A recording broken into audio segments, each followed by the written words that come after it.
Hi there. Welcome back to True Crime Echoes, where we explore the human side of real life crime stories. Stories that linger, that haunt, that leave behind more questions than answers. Today's case is not just shocking, it's deeply unsettling. It's a story about power silence and the dangerous places love can go when it's twisted by control. We're diving into the life and the unraveling of Tony Baekeland and his mother Barbara, a family born into wealth and privilege, but slowly consumed by secrets, denial, and tragedy. This isn't an easy one, but it's one that matters. So take a breath, and let's begin. Chapter 1. Barbara's Beginnings. You know, sometimes when you hear about someone's life spiraling into chaos, you have to go all the way back to the beginning. And with Barbara Daly, her beginning wasn't a fairy tale. It was a story already tinted with grief, loneliness, and tragedy. Barbara was born in Boston in 1922, and from what I could find, she was an only child. No siblings, no large bustling family to grow up with. Just her father, and her mother. And it was a household that would fall apart when she was still just a kid. When Barbara was 11 years old, her father died by suicide. He locked himself in the garage, turned on the car, and ended his life through carbon monoxide poisoning. It's horrifying enough on its own. But Barbara was the one who found him. Imagine being 11. Imagine walking into a space you thought was safe and finding your father lifeless inside. That kind of trauma. It doesn't just vanish. It plants roots. And in Barbara's case, I truly believe that moment never left her. It changed something inside. After her father's death, it was just Barbara and her mother. They didn't have much, they were just two women waiting on a life insurance payout to survive. And back in the 1930s, the rules around life insurance were different.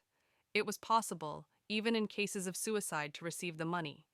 Eventually they did, and it was enough to drastically change the course of their lives. With the check in hand, Barbara and her mother packed their things and moved to New York City. It was like the trauma had been cashed in for a fresh start. They settled into the Delmonico Hotel, which, if you've never heard of it, was a symbol of high society at the time. Not just anyone stayed there. This wasn't a modest apartment in Queens. This was elegance, prestige, status. And here's the thing. Barbara's family wasn't old money. Her father hadn't left behind a massive fortune. So, how exactly did her mother afford a place like that? It's one of those questions that makes you tilt your head. Some people have speculated that maybe her mother had helped things along, that maybe her husband's death wasn't as straightforward as it seemed. But honestly, we'll never know for sure.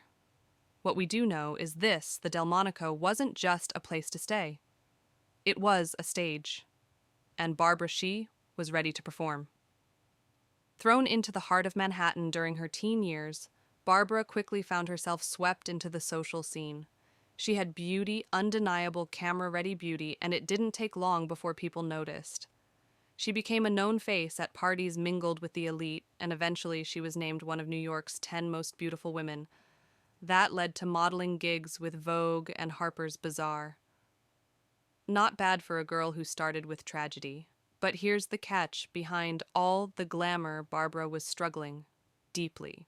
Her mother had suffered from schizophrenia, and while Barbara was never formally diagnosed, it's believed she inherited some of those same mental health challenges. Of course, back then, mental illness was taboo. If you were seeing a psychiatrist, you were crazy, damaged, dangerous. So Barbara kept it all a secret. She was under the care of a private psychiatrist, but no one in her circle could know. If they did, her social status, everything she had clawed her way toward, would vanish overnight. To the outside world, Barbara was beautiful, elegant, mysterious, but privately she was unwell, and I can't help but wonder if she ever had a chance to be okay, or if that garage door closing behind her father in 1933 had already sealed her fate too. Chapter 2. A Marriage Built on Lies. Barbara had always wanted more attention, more glamour, more control. And in 1940s, New York, she wasn't just a pretty face in the crowd anymore. She was someone. She had the look, the confidence, the network, and most importantly, the hunger. That kind of ambition, it can be intoxicating. But when it's paired with emotional instability and untreated trauma, it can also be dangerous. During this time, Barbara made a trip to Los Angeles for a screen test. She had her eyes on Hollywood. She didn't just want to be admired at parties, she wanted fame. She wanted to be seen. The movie gig didn't pan out, but what she found instead would change everything. She met a woman named Cornelia Baekeland. Cornelia was an aspiring actress too, and the two hit it off quickly. They started spending time together, and eventually, Cornelia introduced Barbara to her brother Brooks. Now, Brooks Baekeland wasn't just any man. He came from old money, the kind of wealth that goes back generations. His grandfather was Leo Baekeland, the man credited with inventing plastic. That's right, plastic. The stuff that now fills our everyday lives, our landfills and our oceans back then, it was revolutionary. It made the Baekeland family one of the wealthiest in America. At first, Barbara wasn't overly impressed. Brooks was training with the Royal Canadian Air Force, and on the surface, he was just a young, well-groomed guy who flew planes. But it didn't take long for Barbara to realize the goldmine she'd stumbled into. This wasn't just about charm anymore. This was about legacy, security, and she wasn't going to let that slip away. The relationship moved quickly, too quickly. According to reports, things between them were rocky from the very beginning. They argued constantly. Their connection was intense but chaotic, passionate but unstable. It was the kind of relationship where love and control start to blur. And when Brooks decided he wanted out, Barbara made her move. She told him she was pregnant. That was her trump card. Because in those days, being pregnant before marriage wasn't just taboo, it was scandalous. So Brooks, coming from a traditional family with a name to protect, did what he thought he had to do. He proposed. They got married in California almost immediately.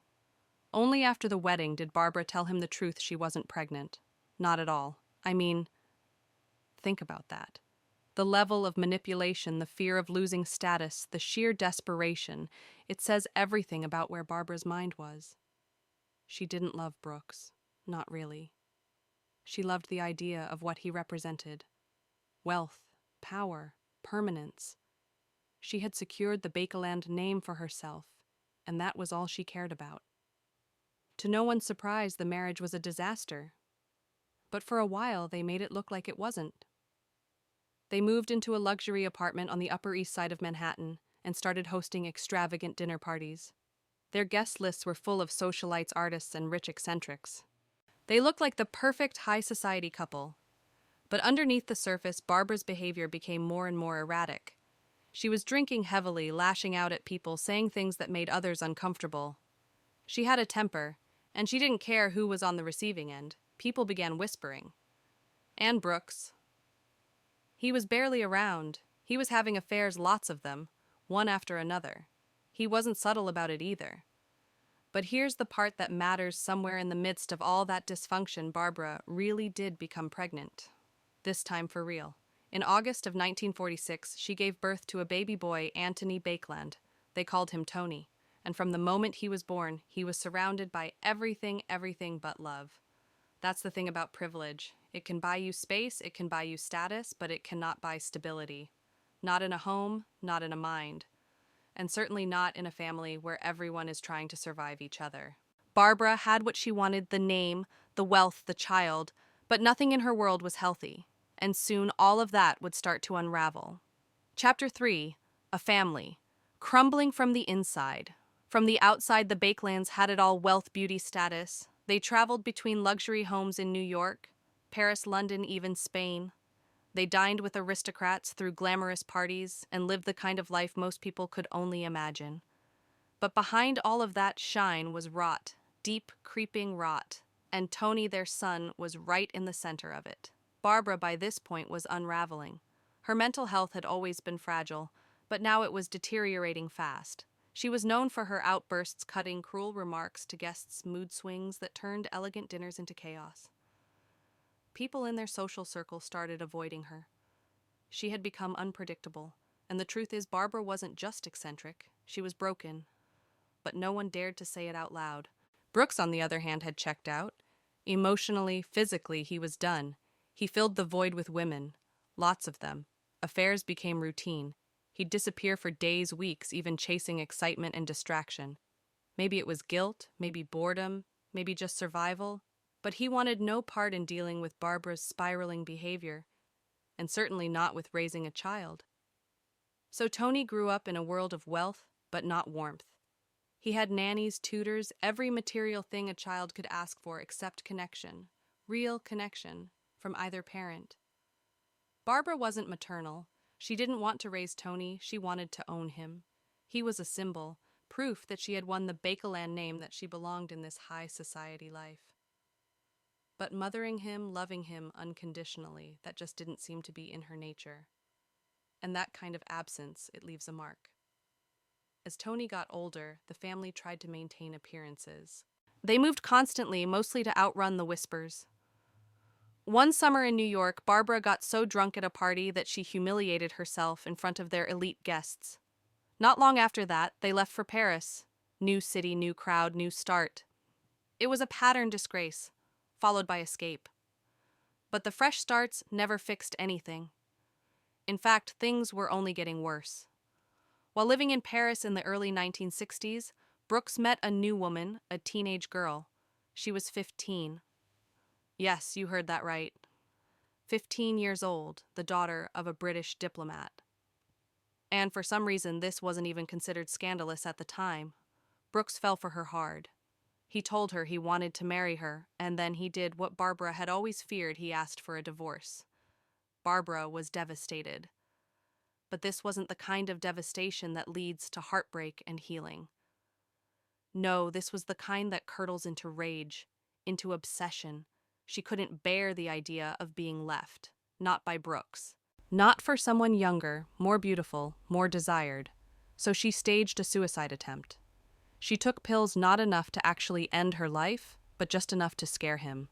Just enough to make a statement. If you leave me, I'll die. That was the message. And incredibly, it worked. Brooks stayed. He broke off the affair.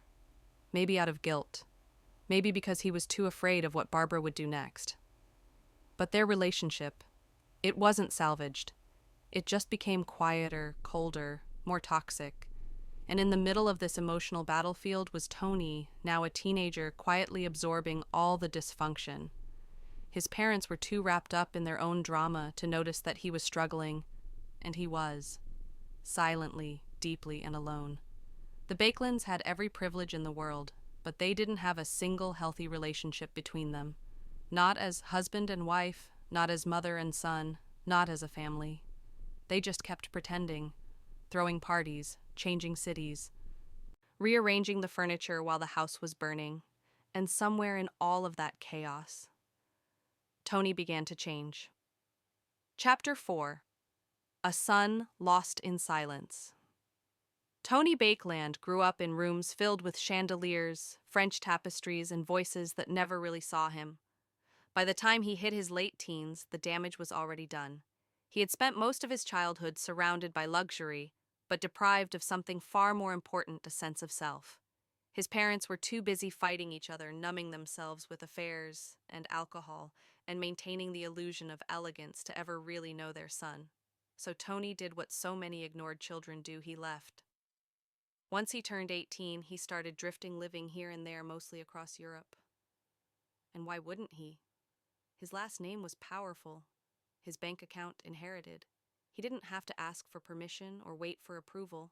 He just went searching for freedom, for identity, for something real in a life that had always been staged. In 1967, at the age of 20, Tony settled for a time in Italy. That's where he met a man named Jake Cooper. Jake was Australian, bisexual, and charismatic, and he introduced Tony to two things: drugs and intimacy. The two became close, maybe too close for someone like Tony, who had never really experienced healthy affection in any form. It didn't take long for their relationship to shift from friendship to romance. For the first time in his life, Tony was exploring who he really was, sexually, emotionally, maybe even spiritually. But this was the 1960s, and despite the freedom that some corners of Europe offered, homosexuality was still seen as deviant, as shameful, especially for someone with a name like Baekeland. Word of Tony's relationship eventually got back to Barbara, and as you can probably guess, she didn't take it well. Actually, that's putting it lightly. Barbara was horrified.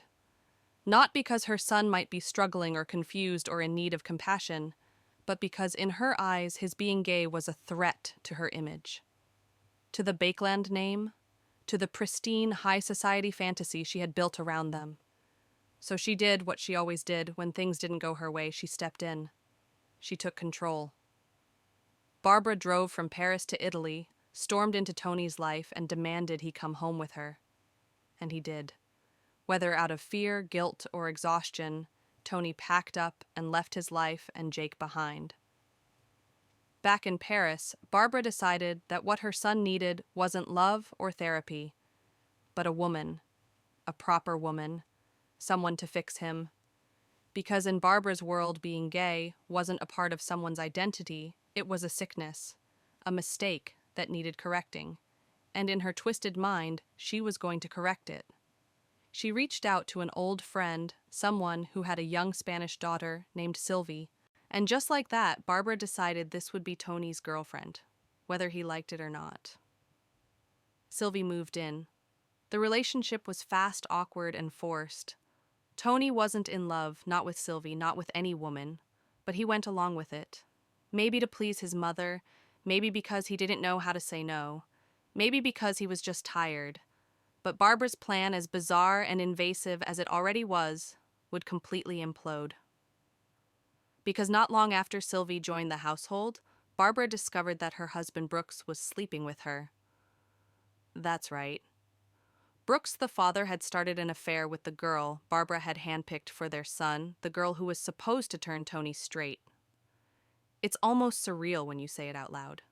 A mother forcing a woman into her son's life to suppress his sexuality, only to have that same woman sleep with his father.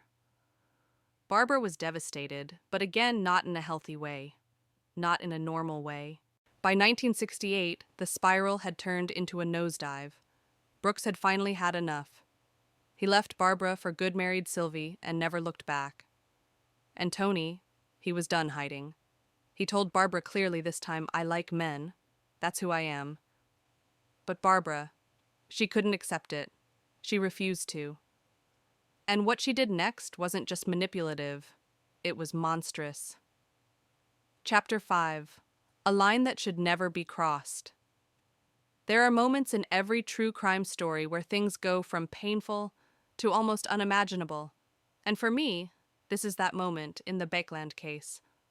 After Brooks left Barbara for good and married Sylvie, the same young woman Barbara had tried to push onto Tony, something inside her broke in a way that no one around her seemed willing or able to confront.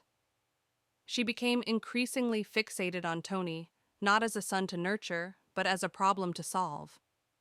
In her mind, his identity, his truth, didn't align with the image of perfection she had created for their family, and so she set out to fix him. Barbara believed Tony's orientation was just a phase, something environmental, something correctable, so she began orchestrating relationships for him, introducing him to women, encouraging situations that she thought might change him. But none of it worked because, of course, it wasn't something to be changed. But instead of stepping back, instead of accepting her son for who he was, Barbara pushed further. She began crossing boundaries that no parent ever should. Emotional boundaries, psychological ones, and according to later testimonies and reports, even physical ones. It's difficult to describe exactly what happened without sounding graphic. And honestly, I think the details aren't as important as the impact. What we know is that Barbara's behavior toward her son shifted from controlling to deeply inappropriate. She became possessive in a way that blurred and eventually erased the line between mother and child. Tony, for his part, wasn't well. His mental health was deteriorating. He had started showing symptoms that would later be diagnosed as schizophrenia. He was paranoid, withdrawn, unpredictable. But instead of being supported, he was isolated not just from medical care, but from the emotional safety every young adult deserves. And the worst part, neither of his parents seemed willing to acknowledge the truth. Brooks, from a distance, dismissed the diagnosis entirely. He called it nonsense. He believed psychiatry was immoral, untrustworthy. And Barbara, she couldn't accept that her son was struggling, not mentally, not emotionally, because that would reflect badly on her. and Barbara had spent her entire life perfecting the illusion of control. So Tony stayed stuck, trapped in a world that saw his identity as a flaw, trapped in a relationship with a mother who didn't just misunderstand him, but manipulated that misunderstanding into something far more damaging. And what's heartbreaking is that Tony didn't have a way out. He had no one on his side, no friend close enough to intervene, no relative brave enough to confront Barbara. Just silence, just secrets, just the weight of expectations he couldn't carry anymore. When I read about this part of the story, I didn't feel shock. I felt sorrow. Deep, complicated sorrow. Because stories like this remind us that abuse doesn't always look like bruises or screaming. Sometimes it hides behind expensive curtains, behind family names and social status, behind luxury. And sometimes the people with the most power to help are the ones causing the most harm. By 1972, the damage had been done. Tony wasn't just breaking, he was breaking apart. And something irreversible was just around the corner. Chapter 6. The Breaking Point. There's always a moment when someone reaches the edge, when the weight of silence, pain, and neglect becomes too much. For Tony Baekeland, that moment came on October 17, 1972. He was 25 years old, living in the same apartment with his mother, the same woman who had controlled him his whole life. The same mother who refused to let him live authentically, who dismissed his mental illness, and who turned their relationship into something twisted and deeply unhealthy. For years, he had been trapped in a world where love and harm came from the same person. And the truth is, it doesn't matter how much money you have, how elite your last name is, or how many rooms your house has. If you live under that kind of psychological pressure, eventually something breaks. That morning, something shifted in Tony. Some say it had been building for days. Others say it had been building for years. But that day, Tony walked into the kitchen of their London apartment, picked up a kitchen knife, and attacked his mother. Barbara never saw it coming. The first wound was nearly fatal. The second confirmed it. And then it was over. Barbara Baekeland was 50 years old. She died in her home, not at a party or in a penthouse suite, but alone in a kitchen with her son standing over her. It's shocking. It's brutal. But I think what's more haunting is the silence that led up to it. The years of denial, the complete lack of intervention, no therapy, no treatment, no real escape. And when the police arrived, Tony didn't run. He didn't hide. He confessed. He told them everything, that he killed his mother, that he couldn't take the control, the emotional pressure, the shame she projected onto him, that he wasn't allowed to be himself, that she had kept him sick, small, and isolated. And here's the thing. Tony wasn't a hardened criminal. He wasn't violent by nature. He was a young man struggling with untreated mental illness, living in an environment that denied him any kind of stability or peace. And when he finally lashed out, it wasn't calculated. It was desperate. He was arrested and charged with murder. But instead of being sent to prison, he was institutionalized at Broadmoor, a high-security psychiatric hospital in the UK. And for a while, it seemed like maybe, just maybe, he was getting the care he should have received years earlier. Doctors noted that he was responding well to treatment. He was more stable, more coherent. It looked like progress. And after several years inside Broadmoor, a petition was even raised by friends and supporters who believed that Tony deserved a second chance. Some people believed he had been a victim of his family, of his mother, of a society that punished difference. Others thought he was too dangerous to ever be released. But in 1980, the authorities made their decision. Tony Baekeland was granted conditional release. He was 33 years old, free at least legally. But the real question was, could he ever truly be free from what he had lived through? And the answer to that was heartbreakingly clear just 6 days later. Chapter 7. 6 days of freedom. 6 days. That's how long Tony Baekeland was free after spending nearly 8 years inside Broadmoor. 6 days of walking outside without a guard. 6 days of breathing air that wasn't government issued. 6 days to figure out where he belonged in a world that had never truly welcomed him. And then it all fell apart again. After his release in July 1980, Tony didn't return to his father. Brooks had long since washed his hands of his son emotionally and publicly. So instead, Tony made the only move he could think of. He went to live with his maternal grandmother Barbara's mother in New York City. Now, on paper, that might sound like a logical step. But if you've been following this story, you know the Baekeland family doesn't do logical. That home wasn't a refuge. It was a ticking clock. Barbara's mother was 87 years old, frail, traditional, and by many accounts emotionally distant.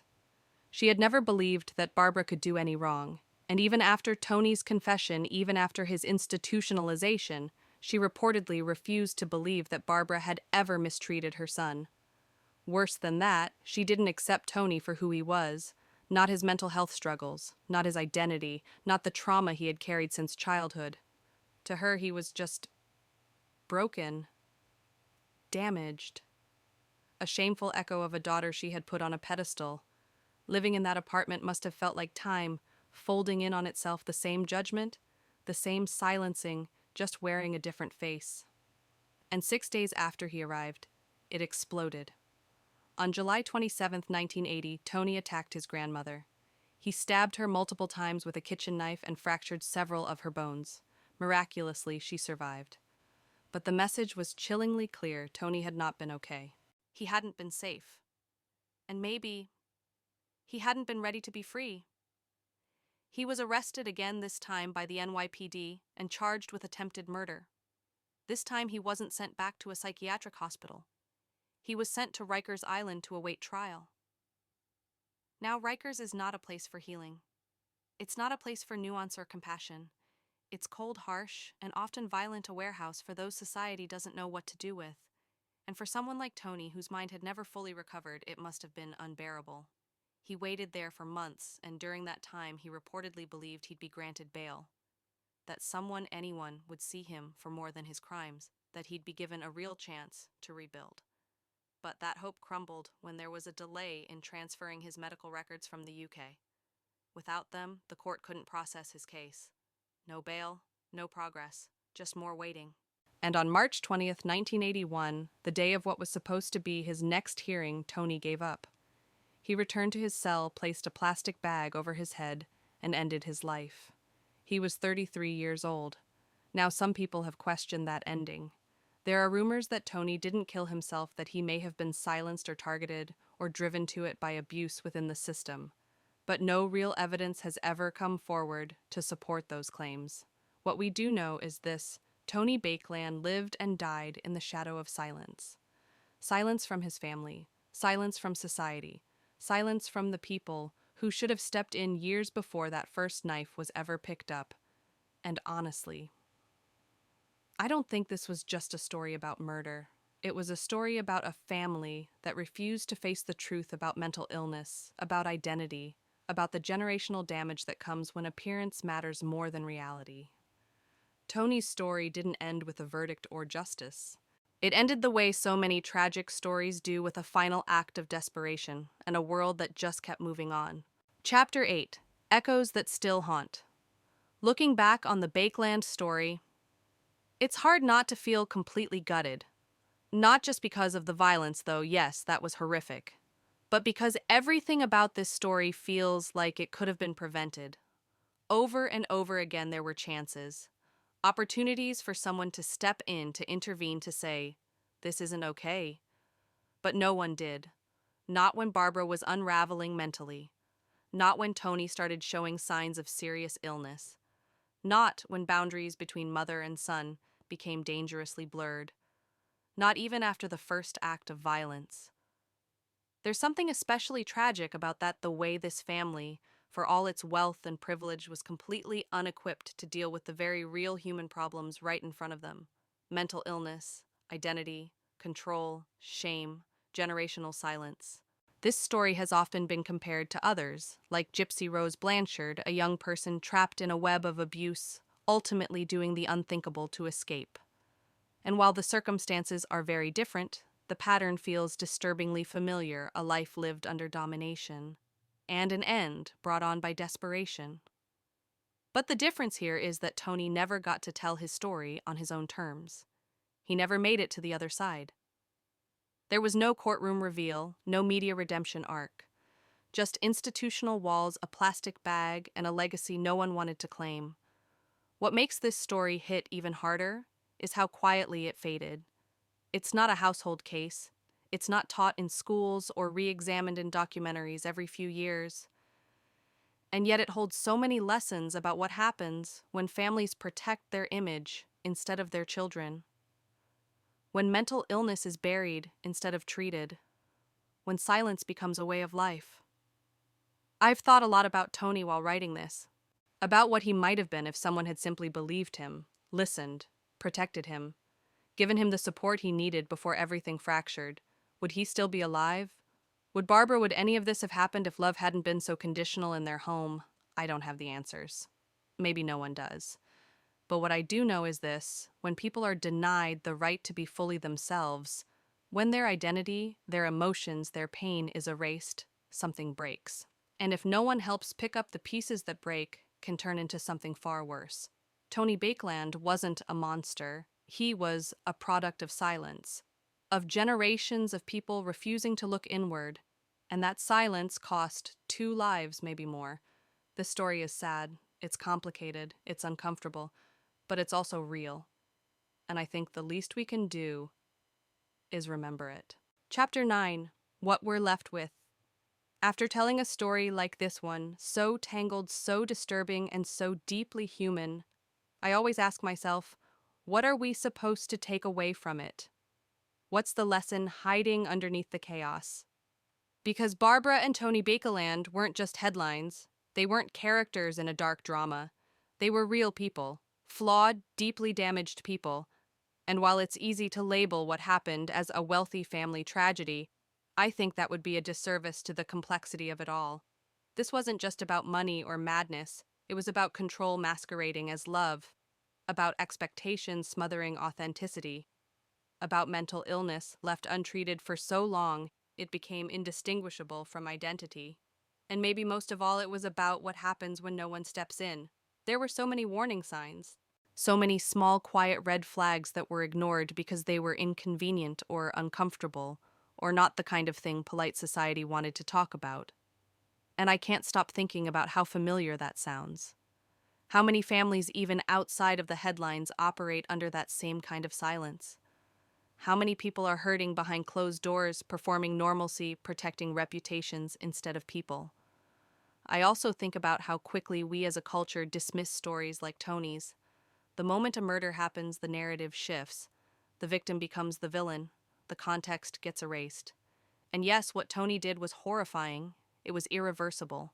But if we stop the story there, we lose sight of everything that brought him to that breaking point. What he needed wasn't isolation. It wasn't punishment. It was help. Long before the knife. Long before the hospital. Long before he ever became a headline. And maybe that's the hardest part to sit with, knowing this didn't have to end the way it did. That this wasn't some inevitable fall from grace. It was the slow, quiet erosion of a life. One that could have been different. What stays with me most is how normal it all looked on the outside. The fancy homes, the expensive clothes, the well-connected names. From afar, the Baekelands looked like royalty. But inside those walls was a rot no one wanted to name. So maybe that's what this story is really about, the cost of silence and the danger of valuing appearances over truth. I think we owe it to Tony and, yes, even to Barbara, to talk about these things. Not to excuse, not to sensationalize, but to understand, to learn, to try in whatever small way we can to do better. Because stories like this shouldn't just echo, they should change something. Thank you for staying with me through this story.